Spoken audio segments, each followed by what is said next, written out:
Hello and welcome once again to Exit Strategy. This is the podcast where we ask comedians, what would you do with your life if comedy was no longer a part of it? What would you do if you had to switch gears, change everything, and put all of your eggs in a new basket that wasn't comedic in any way? No more funny. It sounds like a sadder premise than it is. Trust me, it's going to be fun. It sounds like people are giving up their dreams, but it's not. It's exploring another side. It's like a Twilight Zone that isn't needlessly mean towards the protagonist. Anyway, thank you for listening to the show. I hope that you are a avid listener. I hope you're a fan. And if you're not, if you're joining us for the first time, I hope you go back and listen to every episode that we've done before. There's some real good ones back there. And if you haven't, leave a review, leave a rating, subscribe to it. Tell a friend. That would be the most helpful thing. Tell a friend that you know, maybe somebody who's getting into comedy, maybe somebody who's in comedy, maybe somebody who's just a comedy fan. This would be an interesting podcast for them. I think they'd like it. Send them a link. We're also on Spotify. I don't know if that information is helpful in the least. Now, as I speak to you, it's Easter Sunday. Easter Sunday. It's a lovely day in Los Angeles, California. I am currently married. I think this is the first episode I've recorded post-marriage, so it's historic. And for this historic episode, I have Mr. Matt O'Brien on the show, another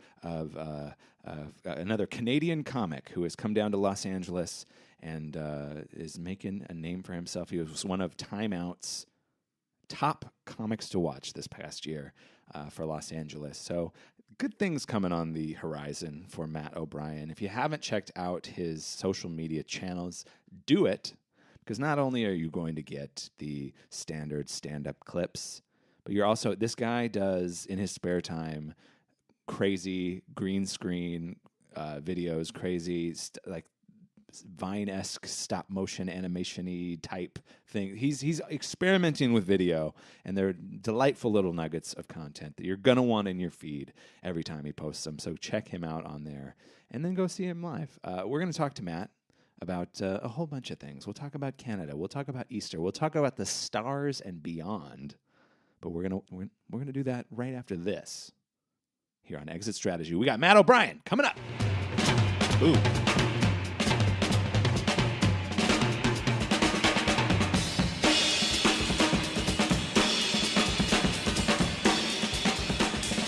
It's going to be a leisurely Sunday chat here, and I want to thank you, Matt, for taking time out of your very religious schedule for coming on Easter Sunday.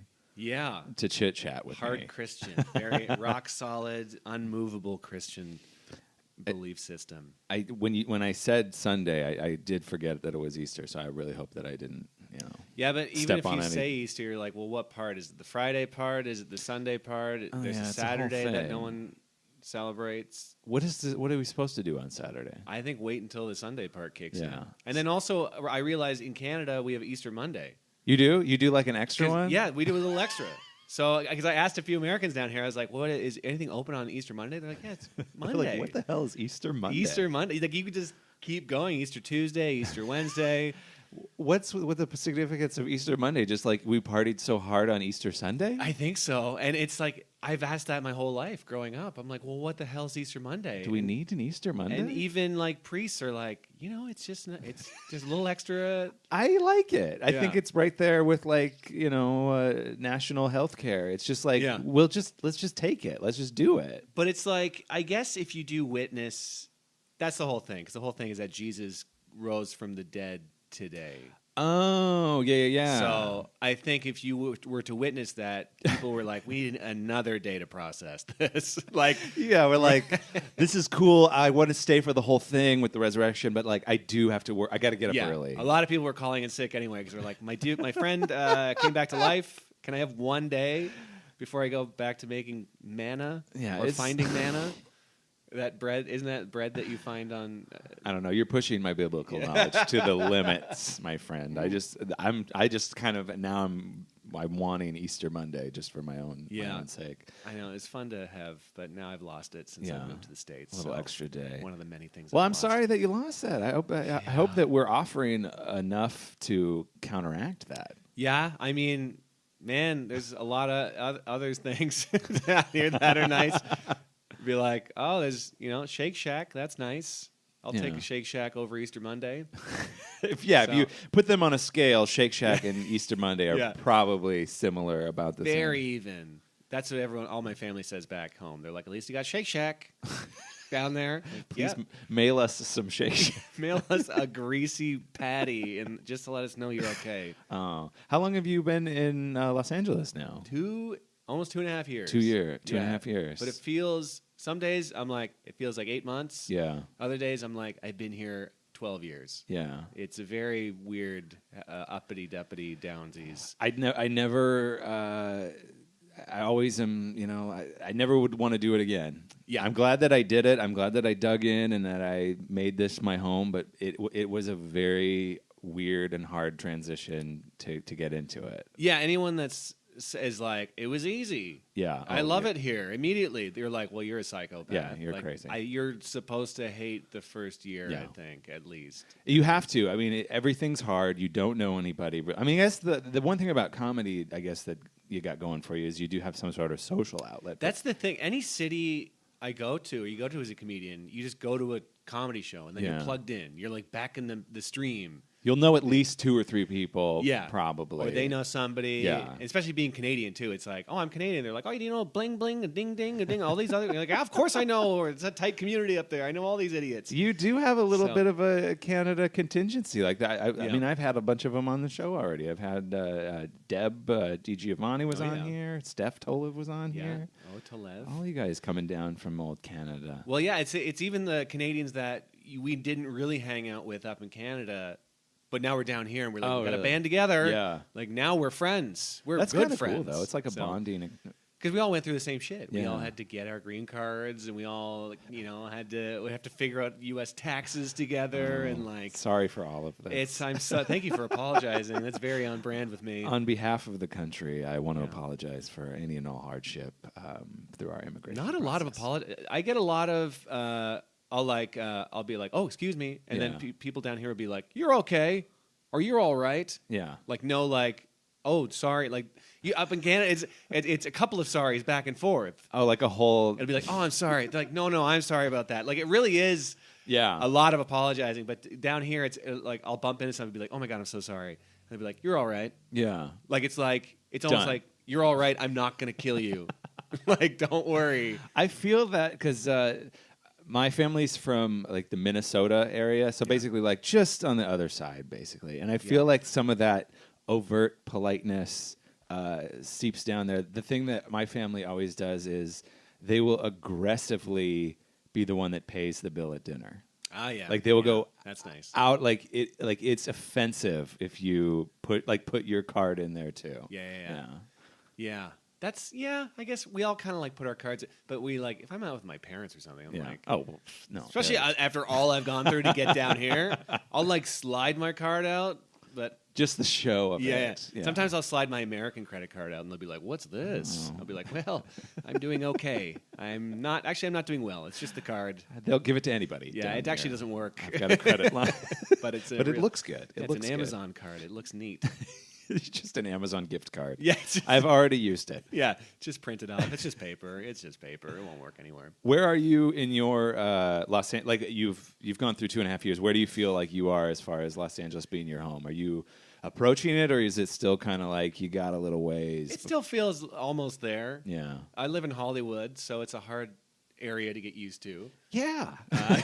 So like right in like literally the Chinese theater is like 2 blocks north. Oh, are you of me. kidding? Like so you are like like the right heart there. of Hollywood. Like I walk down Hollywood Boulevard all the time because my gym's there. Yeah. And like we have a couple of bars that we like up there. Boardman is very nice. But it's it's weird. It's not a lot of parks.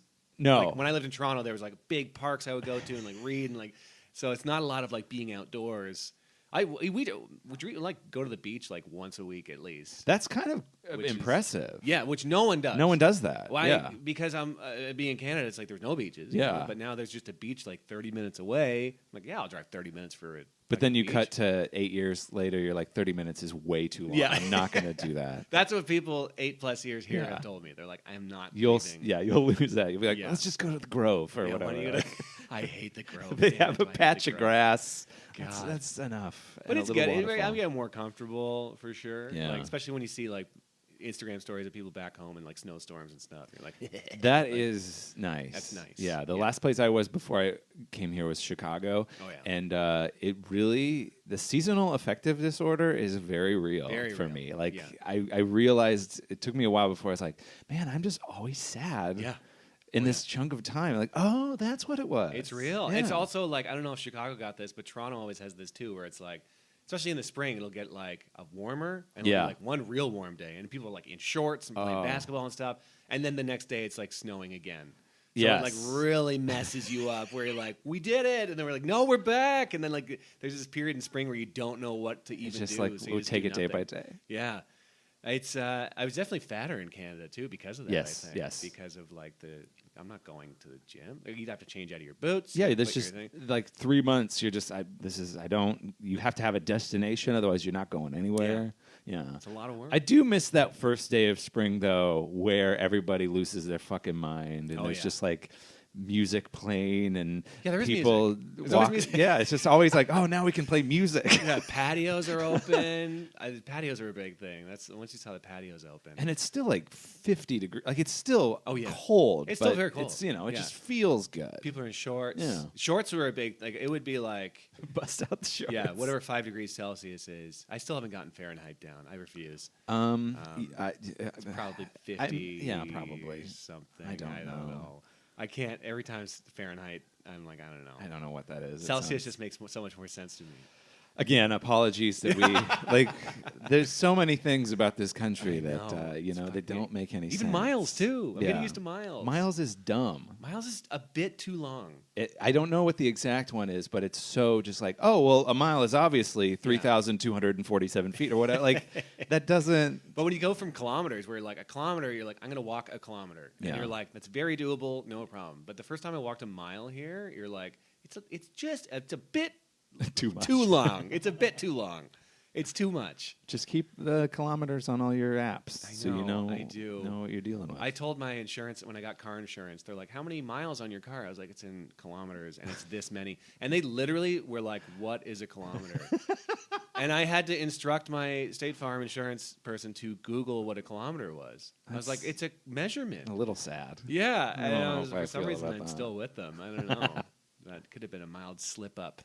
So you just came from Canada 2.5 years ago. Yep. What was because when I talked to Steph and Deborah, it felt like in Canada you can definitely have successes and you can get a lot of gigs, but there is like that ceiling where you're like, I do need to go. Had you hit that at that point? Yeah, I'd say I had. I mean, I toured across the country dozens of times. Yeah. Did all the colleges so much that like. Colleges were like, yeah, we heard that material when you were here 8 months ago.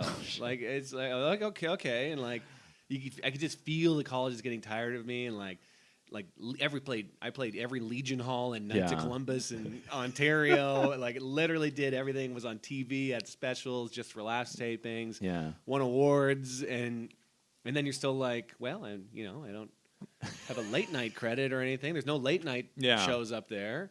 And then you see people down here getting things, and then they just get such a boost in Canada. It's like Canada really doesn't give a shit about you until you get things down. So you've done the America thing, yeah. Yeah. So I saw that for years, and I was just like, well, I got to go down there. Like I can't dilly dally up here and just keep getting the same credits over and over again. I got to spice it up a bit. Yeah, you got to push yourself to the next level. Yeah. How many years had you done it in Canada before you? Over 10. Okay, so you would put in a sizable chunk of time. Yeah. What's the thing? I was like, I'm not going to move down there prematurely. I knew people that did that. They were like 2 or 3 years into comedy, and then they're still trying to figure out comedy in LA, which sounds like a nightmare. Yes. Yeah, like that's like makes it so much harder. That's what I did. It's just there's like people like you and like Barbara Gray and like people that are like figuring it out here. I'm like, I cannot imagine. Like I feel spoiled in a way that I was able to get. It's LA is not a good incubator, I would say. It could, because I think one of the things that like you said you did you toured regularly, had like a regular touring schedule. Like to me, part of me is like, oh, that sounds great because there's regularity to that performance. Whereas in LA, it's like it is a hustle just to get a couple of minutes a week or so. Oh yeah, you have 1 week where you have like 5 shows, and then that's it for a month. Like, work on some new stuff. Yeah, which is the biggest thing I had to get used to because in Toronto I was doing like 8 to 10 a week. Yeah, every week, and then that was with clubs and then festivals and all that shit. And then coming down here, like anxieties I didn't know I could experience kicked in. Just like the dip in work and everything, and you're like, oh, I really am starting over again. Yeah, like I have a nice tape. I have some nice tapes, but no one's looking at them. No one's looking at them yet. It's one of them. I think my biggest pet peeve about Los Angeles is like, your the quality that you can get to. Like, how good you can be. Yeah. But then you need to work on it. Like, you need to have the stage time to match that. And that's always been my, I would love to work it as much as I could. Yeah. But it just isn't, I lack the hustle to. But it's also like to get a schedule full. My efforts to get as much stage time as possible here, I've now gotten comfortable driving 7 hours to a gig and back, which I would never do in Canada. It's like I would never, I drove to Bass Lake one time for a gig. Where's Bass Lake? It's, first of all, it was 3 feet of snow. I drove up a mountain in a Prius C. Oh, God. And I get to the gig, there's 3 feet of snow. I'm like, I didn't know this environment existed in the same state. And they had to give us tire chains till we could get out. Like, there was no, I joked about it on stage. I was like, I drove my Prius up here, and the whole crowd was laughing. People after were they're like, that was a joke, right? You wouldn't actually drive a Prius. No one would do that. Yeah, I did. I didn't know that you could get 3 feet of snow in California. I didn't know. Quite literally risked my life. To perform for you tonight. Oh yeah. Did it go well? Yeah, it went great. Okay, good. I mean, it was just a bunch of hillbillies and. At Bass Lake? And Bass Lake. It was a fun time, but it's that was 7.5 hours. And then on the way back, it was 10 hours because of the snow. And then you just drive 30 minutes outside of Bass Lake, and then it's just desert. Nothing. So you're where the fuck am I? What? It's just such a weird... You're in California, baby. If you don't like the surfing, go 20 minutes and you got the 3 feet of snow. I mean, I heard people say that, but I didn't know it was literal. Yeah. That much. But a Prius C will get through the snow.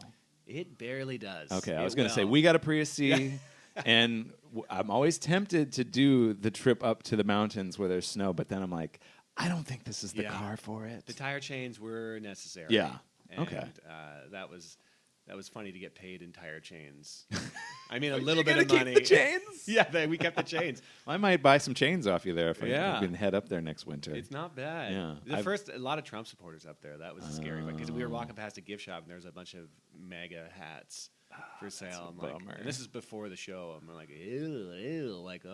Yeah. Oh, now I have a very definite view of what the audience is going to be. The drive was rough, and the audience is going to be rough, I think. Yeah. They were fine. That's the thing. We've dealt with. I've dealt with crowds like that in Canada. It's the same shit. It's rural. Yeah, those small towns are all.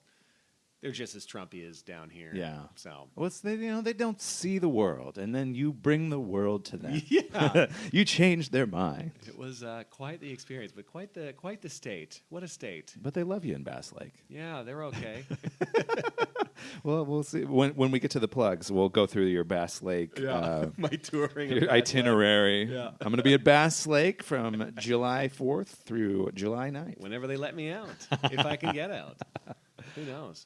One thing I wanted to talk to you about is because you are a stand-up comedian, you do that, but then also you've got this internet persona. I don't know if I want to say it, but you put out these insane green screen videos, these insane, just little nuggets of content. Yeah.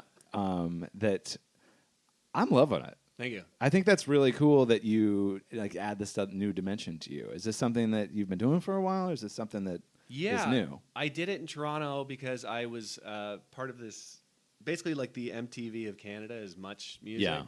And they hired me on as a creator I guess, for someone to make content. Fill time on our network. They would promote it, and they have this giant green screen studio. Yeah. And I've always wanted to learn how to do it, so I was like, can I just like use it for like a day and figure it out? And they're like, yeah, no one's using it because like that's the thing that like that television station is dying. So there was like no one working there. So I got this green screen studio to myself, big lights and everything, and just kind of figured it out and just started making stuff. Yeah. And just trying to figure out the limits of green screen, which is literally unlimited. You can do anything you want all the time. So when I moved down here, didn't have the studio, so I just got a green sheet on and Amazon, it works. And it works. You just need that color green, and I just drape it in my living room, and then just make stupid things. Yeah, and I've seen you insert yourself into Sonic the Hedgehog.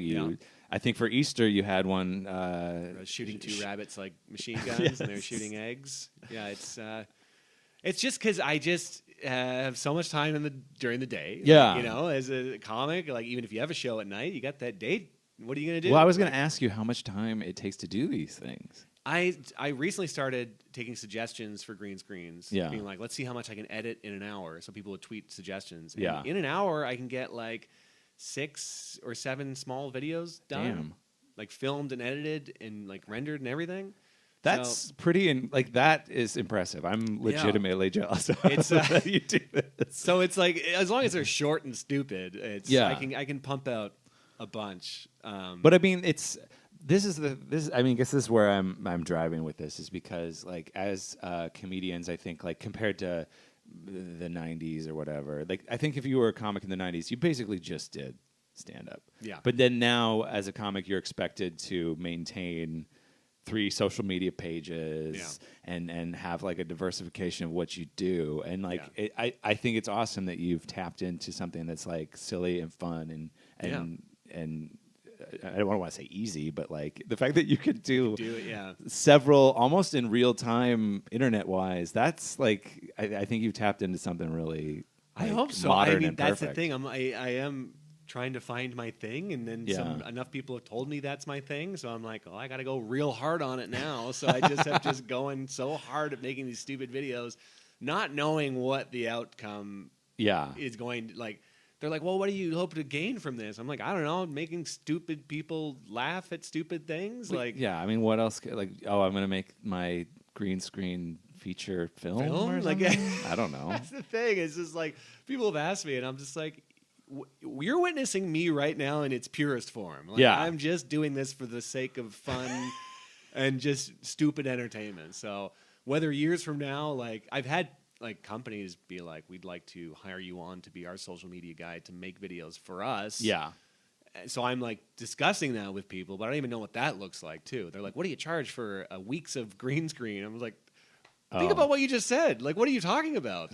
I'm here to tell you, make your price way higher than you think I know. Because there's just companies of people who can't be creative, and they see that, and they're like, this guy will do this. He knows how to do it. Let's just pay him some money. So I don't know. This is your big sellout moment. I can't wait to sell out. That's the thing. People talk about selling out, and it's just like, isn't that the goal as a comic? Like, sell out, man. Get your shit. Well, the goal is to have some level of comfort in your life. I mean, if you were just like, if you were just struggling the whole damn time, it's like, well, at the end of my life, what did I do? Like, what is to become? Well, you were real. Yeah. I was real. It's like a Lenny Bruce. I'm a Lenny Bruce of green screen. They offered me 6 figures for my green screens, and I turned them down. I did turn down Dairy Queen once. They offered me it was like, I used to use Vine a lot. Yes, that's what it seemed like. It has like a Vine. Yeah, and so I had like 50 or 60,000 followers on that. Yeah, and Dairy Queen was like, "We'll give you $1,000 to make you of eating a blizzard." But something fun in the background, and I thought about it. And I'm like, do I want to sell out for $1,000? Yeah. And they're like, we're going to use it everywhere. We're going to post it everywhere. We're going to use your name. And I said no. No. Yeah. And then 2 weeks later, Vine went bankrupt. So I was like, that was the one thing that was going to keep Vine going. But I was also like, I could have done it, and no one would have even known, and I would have had $1,000. But I don't know. But if it didn't feel right, it didn't feel right. It didn't feel right. That's the thing. Have you checked out TikTok? That's the new one. I have heard, and people have been pushing me towards it. And you got to just look at it. It looks like a lot of kids. That is the thing. Yeah. Thing. And I don't. It's like lip sync videos. That's what I thought it was. It's basically they'll play a song. It's always in like a science class. Yeah. It's always like kids assembled in some sort of school lab, and the music is playing, and then at the bass drop, something happens. That's all it is. That's all I've seen. And people have told me, they're like, "Oh no, it's like sketches now, and like little short dumb idiot things." And I don't know. It just seems weird and creepy. Gross. And also, I don't like the name TikTok. Follow me on TikTok. It's bad enough we have to comfortably say Twitter these days. Like that's follow me on Twitter is a stupid name for a thing. We still have to say that. Oh, there's going to be way dumber ones coming down the pike. Don't worry about that. Duck and ding dong. Catch me on the ding dong and the TikTok and the whip wop. Catch me on boings. I'll be on boings all morning. We sound like 70-year-old men. I know. The kids are using their boings and their duck and their obvious these apps. I'm telling you. My God. This is the first one where I do feel that. I'm like TikTok. I don't got time for TikTok. That's an app for the kids. Yeah, I got my 3. I got the main 3 I'm working on, and that's. I don't want to add another one to that mess. Yeah, it'll happen when it happens. Otherwise, you're like. The other thing that could happen is that you become like a TikTok influencer, and then you're just like your whole fan base is 14-year-old kids. Yeah. And that's kind of gross, too. That's almost what Vine was for a bit. Yeah. Near the end there, I was getting messages from kids being like, how'd you do that with the video? And it was like a 13-year-old, and I was like, I have Final Cut Pro, and I use a green. And they're like, well, I think my dad has that. I was like, all right, I'm going to stop trying to help. Thought you were an adult with a question. This conversation is weird. I don't feel uncomfortable. I just don't want a young fan base. That's like handcuffs forever. Yeah. You just have to do that, and then well, it could get you on Nickelodeon or something. Yeah, maybe. Cool, Anything's nice these days. I wanted to also, before we get to the exit strategy, I wanted to ask you, because I saw you had a show in Canada that was a talk show on a subway. That's correct. And I noticed on the Twitter page that it says there's going to be a Los Angeles version coming soon. I wanted to see if this was real. Still in the works. Okay. I'll be honest. That was a gut wrench in the moment tweet because some guy in New York ripped off my idea and basically did it. And then his video went viral. And then people were messaging me being like, people were tweeting at me being like, you stole this idea from this guy. And I was like, look at the dates. Yeah, do the dates, on man. Mine was 5 years ago. Yeah. And even his intro was like the same as mine. Like it was shot for shot, almost the same. So I talked to a production company. I was like, would you want to do this? And like a bunch of people were like, yeah, we'd love to, but it's kind of dangerous on the LA subway. And they're like, could you get a permit? And I was like looking at permits and like, I tweeted, I was like, it's coming back. I'm doing it. Just so you know, it was mine the whole time. Yeah. And then the more I looked into it, I was like, man, I just can't, I don't know. I couldn't. That's a little what I suspected was happening there. Because the LA subway, you'd have to be very specific about what lines and what segments you were on. Oh, yeah. Or it's going to get bad. I wrote it as a test to go. I went back and forth on the red, and I was like, the red line's okay. And then I think it was the purple line for a bit. And I was like, well, this gets much worse. Yeah. And then it's also like, I did try to organize a shoot, and it was Toronto. You could do it because everyone takes a subway. Yeah. Here, no one takes a subway, so I'd have to be like, drive to the station, park your car, get on, ride back, and then back and forth. Yeah, I saw you did an episode with Scott Thompson from Kids in the Hall, and he was like legitimately taking the subway to home or whatever, which is mind blowing. Yeah, we met at the station that he gets on, and then the best was because I do like 3 or 4 at a time, so the other comedians are behind the camera watching. Yeah, and then was done with Scott, and then I was like, I'm going to move on to the next one. And he goes, oh, okay. And he just goes like 3 seats down and starts reading a book. So there's like these 3 other interviews where you can kind of see his silhouette in a reflection, just like reading a book. Just casually riding the subway home. So it's a weird, it was way more convenient in Toronto, but I don't know. Maybe the Gold Line. Have you read the Gold Line yet? Ooh, no. The Gold Line it's like the Pasadena line. There's nobody on it. That's good. But it's a little, I think it might be a little bit more what you're looking for. Yeah, we did. I did want some people on there. Sometimes there would be some interesting interactions with people. Yeah. And like one time a guy pissed all over the subway as I was in it, and it just reeked of piss the whole time. And I just kept going because I'm the oblivious host. I just treated it as a show that all my guests were like, I'm going to puke. Like, this is disgusting. This is show business. It's showbiz, baby. Also, I'm like, I did like 27 episodes, so I'm like, I think it maybe has run its course, and maybe it's at the end of the line. Oh, you know? Wow. Wow. I got a lot out of that little show, so oh my God. maybe it's time to move on. End of the line. We'll be right back. All right, I do want to. Let's get to the whole crux of the show here. Yes, the crux. You've conquered Canada. Conquered it. You're in the middle of conquering LA. Yeah. No, but you've spent a lot of time being a comedian. You spent a lot of time putting all your energies and focus into that. Yes. And now I'm going to strip all of that away. Yes. Take it all away completely. What a pleasure. You've got so much energy to put towards something else. Yeah. If you weren't doing comedy, what would be your exit strategy? What other path would you go down in your life? 100% something science. Science. I've gotten so into like space and science. I listen to many science podcasts, and I'm just like trying to soak in as much scientific knowledge as possible. Yeah.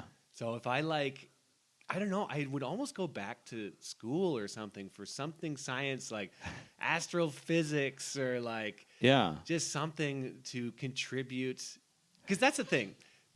As a comedian, sometimes I'm like, what am I contributing to society? Like, yeah, people are like, you made me feel good. Yeah. And like, but I'm like, in the grand scheme of things, like, I'd like to contribute something major to the progress of the human race. And science is going to do this thing where it's going to make it's going to make us feel very small, because in the grand scheme of things, we are but a speck of dust. A speck of dust in a what is that Carl Sagan quote? Is like a blue dot, a pale blue dot in floating in a node of sunbeams, something like that. Something like that. We don't know. We'll fact check that one. But yeah, I think it would be like I'd probably go back to school and like go for like go through the sciences, the whole damn thing, the biologies, the chemistries. What did you study originally in school?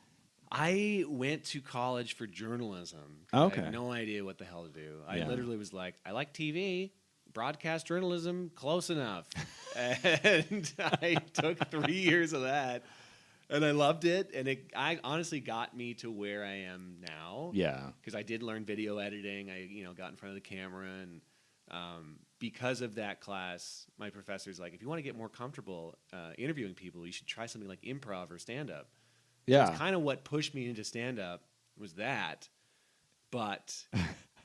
I guess if the inkling to do stand-up was not there, I would have gone something sciencey, or even like engineering too, or something. Like I'm always fascinated by like engineering. Like a friend of mine, not to name drop him or anything. Please do. I won't say his name at all, but he works for SpaceX, and he knows Elon. Yeah, he actually works with him. Oh boy! And he like designs the sensors on the rockets, and I just have these conversations with him, and I'm just like, oh my god, like the things that you are doing and contributing to the grand scheme of things are just so fascinating. It's just ultimate problem solving too. Yeah, it's like because I just watched. Have you seen that movie they did? It was like found footage of the Apollo 11.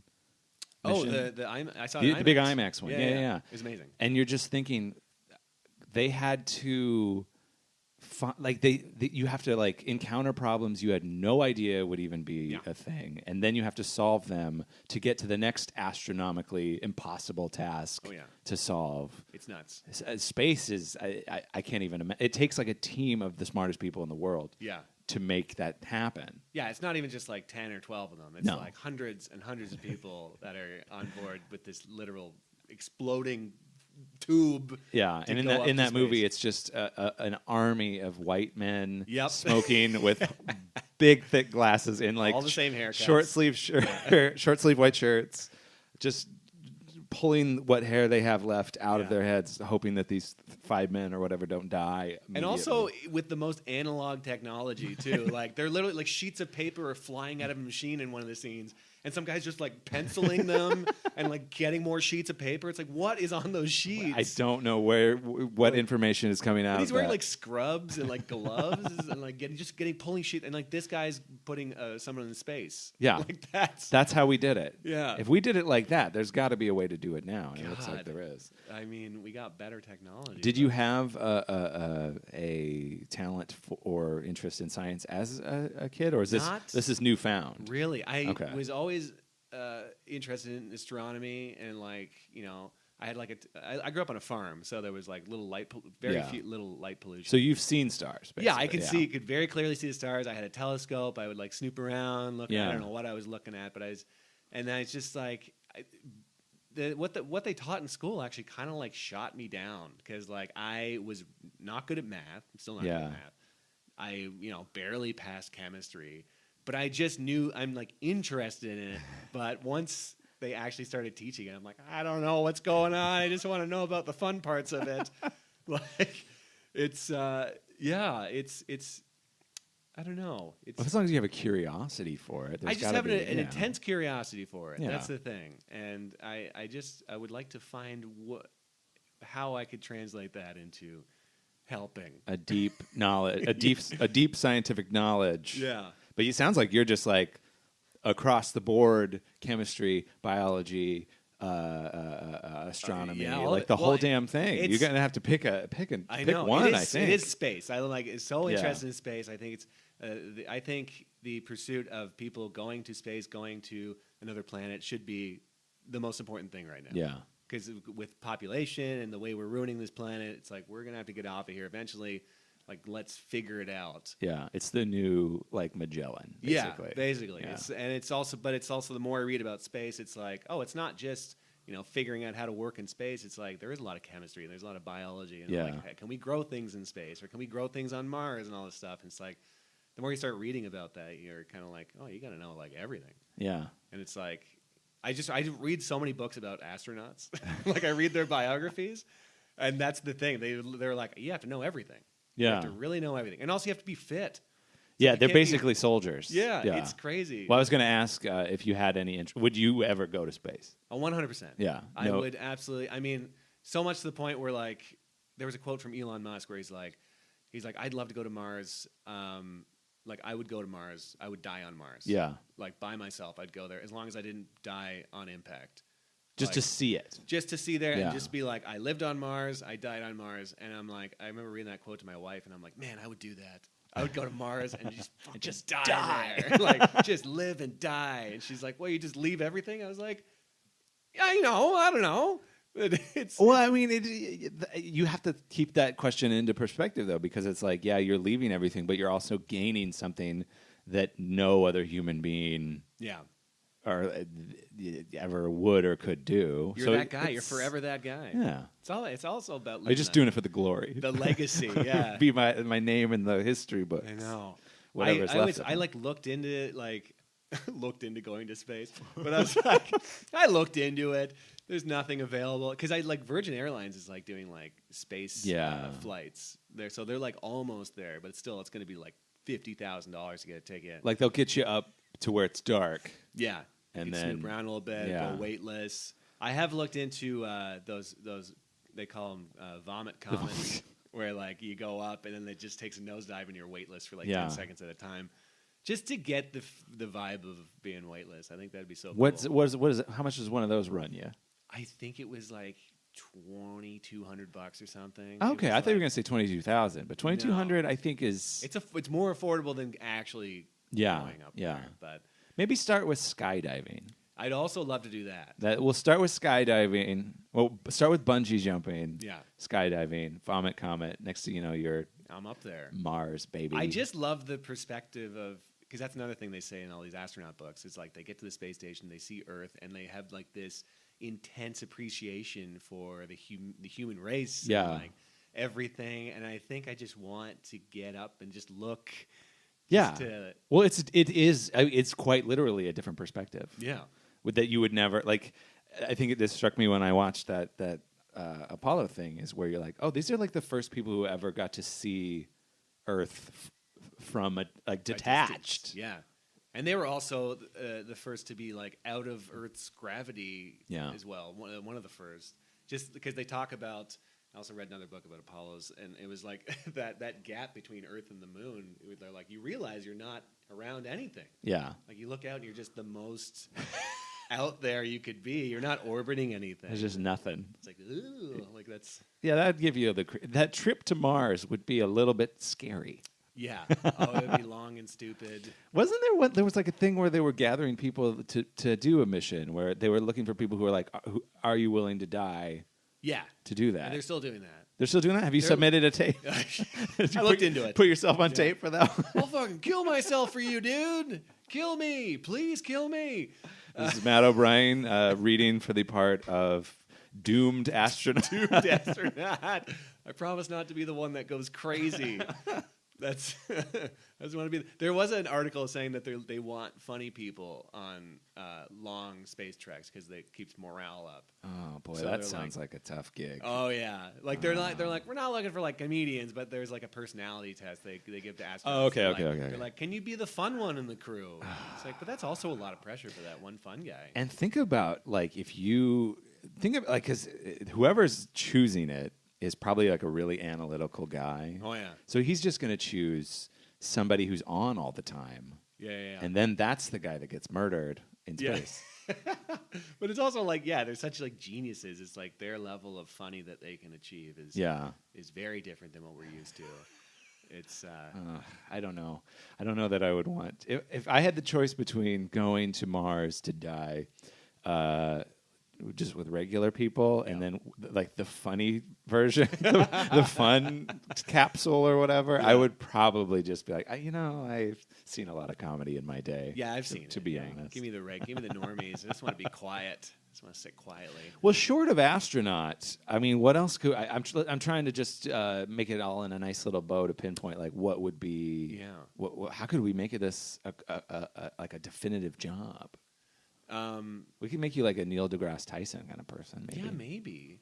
But I also, to sidetrack a little bit, I always think I'd like to live on a farm. I think I'd like to be a farmer of some kind. Okay. So I guess the science could translate over to that as well.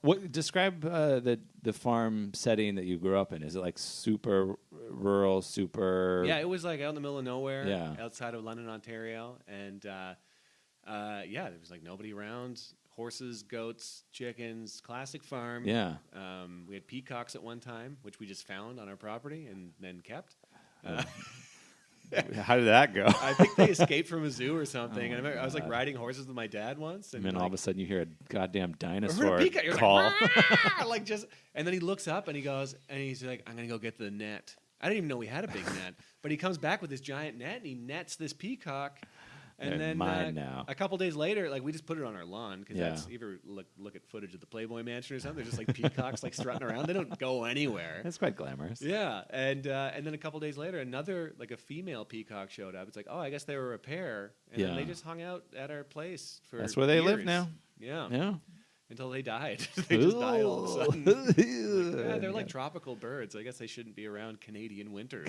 Ooh, yeah, that's a rough one. Yeah, we tried. We tried. So were you, what kind of farm was it? Were you just like a hobby farm, basically. Okay, just living off the land kind of thing. Well, that's the thing. My parents still had jobs. It wasn't like that was everyone's job. Yeah.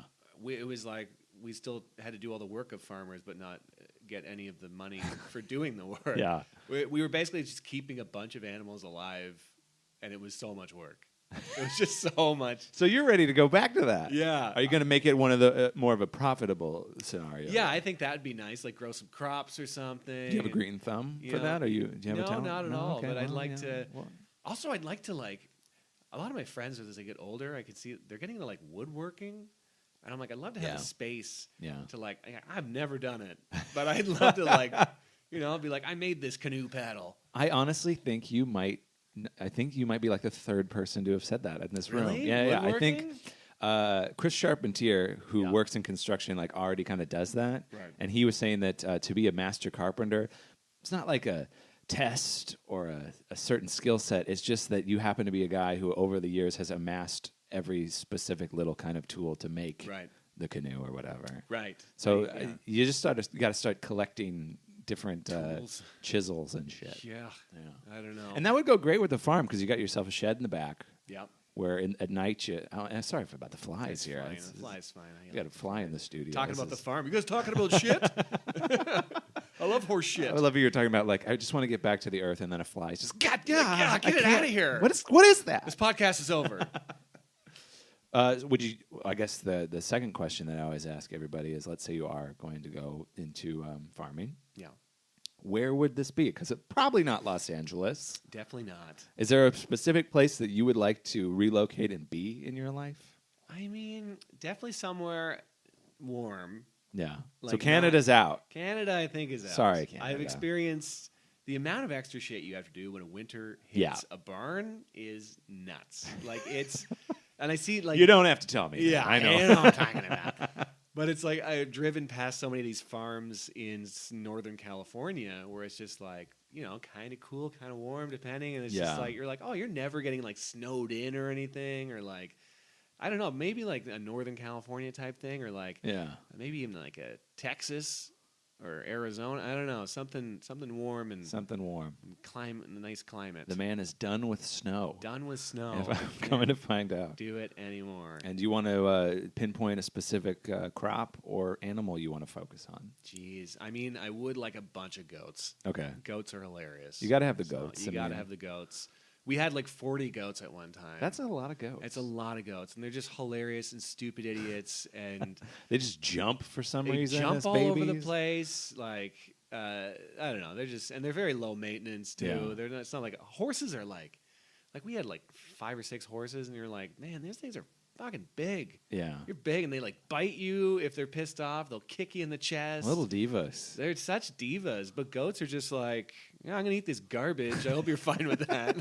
Just eating a pile of garbage. I'm gonna be over here eating garbage if you need me. Screaming like an asshole. So I think we'll fast forward to 40 years from now. Yeah. Matt O'Brien is living in Sedona. Yeah. On his goat farm. I'm 74. And he's looking at the stars every night. Yeah. That sounds like a pretty good life. That's nice. Nice bonfire, maybe a hot toddy. Nice hot toddy. Hot toddy. Yeah. As you tend to the goats. Yeah. And just eat meat on the bone. Yeah. Before we move on, I do have to ask, is your wife going to be okay with this? Yeah. Okay, good. I think so. Okay. She hates city noise. So okay, I thought you were going to say she hates goats, she hates farms. She hates goats, she hates me. And we're I've already signed the papers. She'll be fine. Okay, good. I just want to make sure that I don't want you to be all alone on your goat farm is all. No, that's all I want to say. Well, that's an exit strategy for Matt O'Brien. Yeah. We've come upon it. Now, we're going to take a little break, Matt, and then when we come back, you're going to get to choose the sponsor for this week's episode. This could be your opportunity to sell out big time. Ooh, raise some cash. Could it be Dairy Queen? Are you going to get back in the good graces of Dairy Queen? We're going to find out. We'll see. If Matt's going to make some scratch to buy that farm in Sedona. We're going to be right back with more Exit Strategy right after this.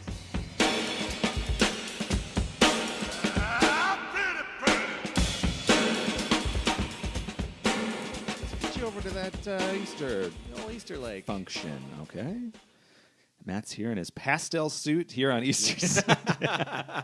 Waka waka, waka waka. It's a beautiful blue pastel suit. I gotta say, he looks good. Right. He's on his way to several church functions. I'm waxing my mustache as we speak. I allow it. Whatever grooming my guests want to do, just to get him in the door. You know what I mean? Doing podcasts, it's time consuming. I want people to be able to do their chores. Now, Matt, we've come to my personal favorite portion of the show. Talking about lives and deep, meaningful stuff is great and all, whatever, what you would do with your life and that window into your soul. But then also, I really want to know, if somebody wants to sell out big time, become the official spokesperson for something, what are they going to choose? Now, I don't have sponsors on this show, but luckily I got guests here who hopefully want to shill some products. Yeah. Let's see what Matt's got here. Matt, who is the sponsor for this week's episode of Exit Strategy? Oh my God, that is tough. Because I'm trying to think of something I use so frequently that I would love a lifetime supply of that. Yeah. Like a nice sponge. See, I'm glad that you chose it, because some people, they aim too high. No, I'm just thinking about it. But think of how your life would change if You never had to buy a sponge again. Never had to buy a collectively. Sponge. Yeah. Or like, I do eat a lot of Kirkland trail mix. If Kirkland could get on board with this, they make so many quality products. Kirkland trail mix specifically. Kirkland trail mix. Yes, this has been brought to you by Kirkland trail mix. All right, we officially have it. Matt, who is the sponsor for this week's episode? Glad you asked, Jeff. It's Kirkland trail mix. Kirkland trail mix you can find at most Costco's, if not all Costco's. Costco is a giant warehouse with no windows where people buy giant things, and you can get a 4-pound bag of Kirkland trail mix for $16.99. A hell of a price. It lasts, and it'll it's one of those things where like. Yep. I'm peckish, but not that much. I just realized I've had Kirkland trail mix. It's fantastic. And it is very good. Yeah. Our work used to get a big giant bag of it. Hell yeah. And it would go like that. It's an easy eat. It's good when you're sober, great when you're high. You can't lose. Or if you want to hit the trail. Or you want to hit the trail, which never, ever am I on a trail eating trail mix. I think that's true. Yeah. I don't know that I've ever been like, we're going for a hike, bring the trail mix. Yeah, because is that the purpose of it? It's like I think so. It's like it's designed to be like an emergency like boost of proteins and whatnot. But I cannot ever picture a moment where I'm like hot, sweating, dry mouth, where I want to eat raisins a big salty handful of raisins and nuts. Yeah, but. Now, correct me if I'm wrong. The Kirkland brand trail mix does have the M&Ms in it, correct? 100%. See, there's there you go. So many. It's too many. Yeah, so many, way too many. And with the first handful I remember I had, I was like, God, there's a lot of these little M&M like things. Yeah. And then they have the M still on them. You're like, it's legit. It's legitimately it's legit an M&M. Yeah. What a partnership. That's a partnership I can get behind. If you are eating trail mix without an M&M in it, go to hell. Yeah, you're a psycho. You're nuts. You're already putting so much of that. That's why the M&Ms are there. They're like, sorry for the other stuff. Like, that's sorry about the prune or whatever. Yeah, the weird raisins and craisins. A raisiny trail mix. Oof. Oh, like just raisins and peanuts. That's it. I know. It's a crunchy. It always reminds me of, remember that Simpsons gag where Homer grabs nuts and gum together at last? And it reminds me of that. I'm just like, what a terrible comment. Gummy peanuts. It is gummy peanuts. It's basically. So I think Kirkland and I guess Costco is probably who we're talking about. I guess so. Really, I don't know. Mainly by the way, the trail mix department. You see that wedding ring right there? Hell yeah. Costco. No shit. Yeah. I got mine. I think it fell off of a truck. A Costco truck, I hope. So what I'm saying is that Matt and I here are not just talking the talk. We're walking the walk here. Yeah, we're it. So take it from us. Take it from Matt. Get yourself a big old bag. Yep. A big old bag. It's basically one size. And it's big old. And it's big old. Do you have this in big old? That's all we have. Oh, great. I'll take 5. Yeah. Grab yourself a pallet of big old bags of Kirkland trail mix and hit the trail or whatever you want to do with it. Now, Matt, a lot of people probably listening here, they're like, I like this guy. I like what he's putting down. Where would you point them if you wanted to give them a little boost into their Matt O'Brien learning experience? Well, MattO'BrienComedy.com. I feel like it's way too long to be a website. Matt O'Brien Comedy. Yeah. It's the only one I have available. Was there another Matt O'Brien? Yeah, he's a lawyer in Florida. I messaged him. I was like, I'll give you $100 if I can have this. And he's like, he laughed at me. 105. Yeah. Or Twitter, Matt_O'Brien. Also, there's a Matt O'Brien. He's some guy in England. I also offered him $100, and he said no. That's the going rate. $100 is a good thing. You're like, give me $100. Have you researched if there's a Matt O'Brien on TikTok? If you ever do not get the hundo ready for him, but I did. That's why my Instagram is Matt O'Brien. Yeah, because I remember when Instagram first came out, I signed up for it, forgot about it. Yes, because I heard it might be the big thing, and then 3 years later, I was like, oh, my God, I got my name. Take that, lawyer. Yeah, take that, lawyer and English man in the UK. So, yeah, Matt O'Brien, just clean on Instagram. That's probably the one to go to there. Yeah. And then you can see all of these green screen videos. And also I post behind the scenes on my Instagram story, too. So Like last night at 1 a.m, I poured a bag of popcorn in front of the green screen because I needed that crisp popcorn footage. You should also license this footage for anybody else who needs green screen footage of popcorn. Literally, my wife said that last night. she's like, you should, like, if people want this footage, you should sell it to them. It's make your own Matt O'Brien content. Yeah, I'm like, well, it's not great quality, but it's out there. And then I guess maybe look for Matt on a subway near you. Maybe he'll be testing it out. Maybe I'm going to get shibbed in the spine. We'll see. Yeah, come to his aid. Yeah, with a heaping handful of Kirkland trail mix. Love it. Rub it in my wounds. Bring him back to life. Matt, thank you for coming here on Easter Sunday. I really appreciate it, and I really like talking to you. This is great. Thank you so much. Keep reaching for the stars, I kid. will. We'll see you all next week on Exit Strategy. Bye.